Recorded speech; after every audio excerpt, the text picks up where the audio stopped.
Syekh Ali Hasan Al-Halabi yang pernah datang ke Indonesia dan pernah undang ke Masjid Islam bagi pembicara.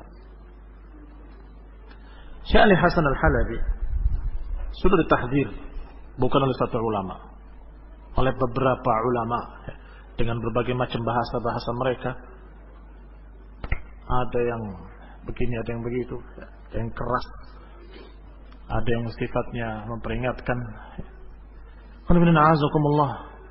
Kesalahannya juga parah.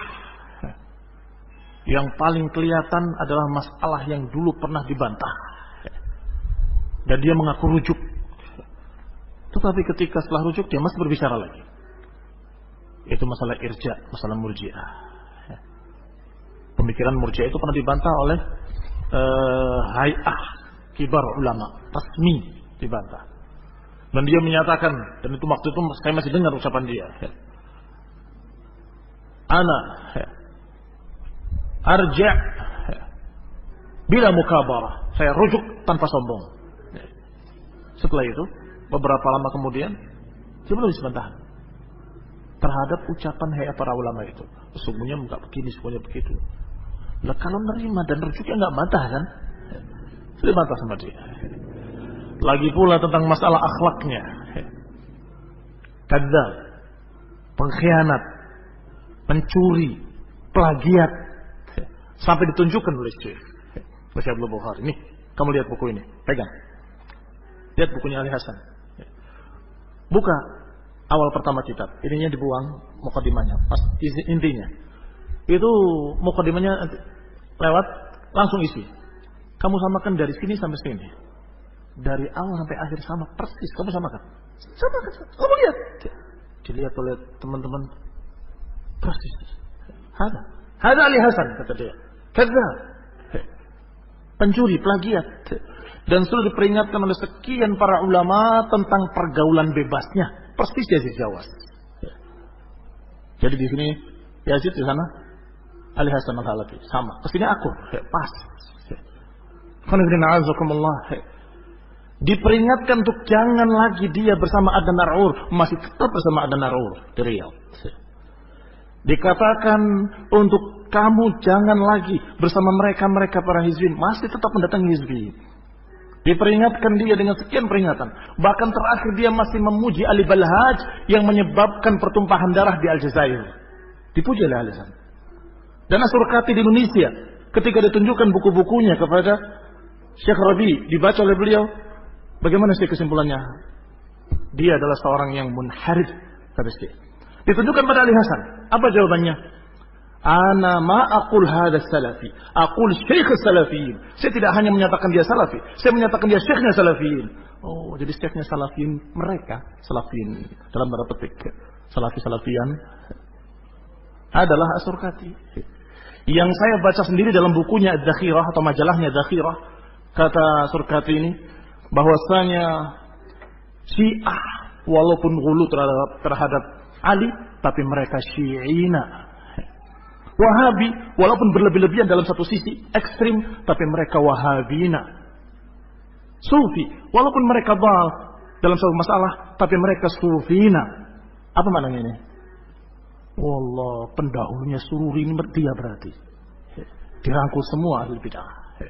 Semua adalah golongan kami. Nasallahu taufiq wal afiyah, nasallahu hidayah wa rahmah. Nasallahu hidayah lil jami'. Hidayah lana wa lahum wa li jami'il muslimin ila tauhid was sunnah wal istiqamah ala tauhid ala al manhaj. Qul amin. Kayak gini masih dimaafkan. Masih ditanyakan terus. Masih bingung soal Radio Roja. Kok mirip dengan Anas Radio? Anas Radio nggak pernah mengundang Ali Hasan. Kalian nggak tahu bedanya? Mereka jelas mengumumkan tentang Ali Hasan, memfasilitasi Ali Hasan. Beda jauh bumi langit. Kalau masalah tauhid mengajarkan mirip sama, ya sama, Suruhin semua mengajarkan mirip. Bahkan As-Sofa dari dulu ketika saya masih kenal di sana, sama. Dakwah tauhidnya bukunya Syekh Utsaimin, selalu Syekh Utsaimin, Syekh bin Bas, Syekh Utsaimin, Syekh bin Bas. Terus sama begitu. Ikhwanul Muslimin Saya pernah juga di halqah mereka. Ngajarkannya tauhidnya sama dengan tauhid kalian. Wallah, sama. Terus berarti orang muslim benar? Belajar. Belajar dan berakal sedikit. Ngaji. Jangan pakai perasaan ngaji. Sehingga tahu dari para ulama, tahu dari mereka. Terbimbing kita. Kalau kita dengan sayangannya sendiri, dengan perasaan sendiri, yang satu perasaannya emosional, ngawur. Yang ini perasaannya justru atifiyah, lembut, ngawur lagi. Yang ngawur ini sama ngawur ini ribut, berantem terus. Jangan atifiyah, jangan emosional. Atifiyah itu terlalu berperasaan. Sampai menyebarkan kaset usos, tukang dongeng. Katanya supaya hati kita luluh. Lu salah kicap apa ini seperti ini? Kisahnya ternyata kadzab lagi. Mudah-mudahan masih ingat yang disebarkan oleh Haula Sururiyin. Kalau di Cirebon Farid Anus yang menyebarkan. Kaset bentuknya. Mungkin sekarang sudah CD kali. Judulnya Kenapa Saya Taubat. Ternyata ceritanya kadzab. Orang dengarkan itu nangis mesti. Termasuk saya nangis. Ternyata disampaikan oleh para ulama di sana di Saudi. Lihat, ini bukti. Saya tadi tidak tahu. Saya kira benar aja kisah itu. Ternyata kata Syekh waktu itu, hada kadzab. Dan diakui oleh dirinya. Ketika saya tanya, yang kamu ceritakan itu di kasetmu dan tersebar kemana-mana, orang semua membicarakan ceritamu. Apa betul seperti itu kejadiannya? Oh enggak. Ana akdzib lahum. Aku dusta untuk mereka. Bukan mendustai atas mereka, tapi aku dusta untuk mereka, untuk kebaikan mereka. Astagfirullah, anta takdzib. Ini kan demi supaya mereka mau begini, supaya mereka mau begitu.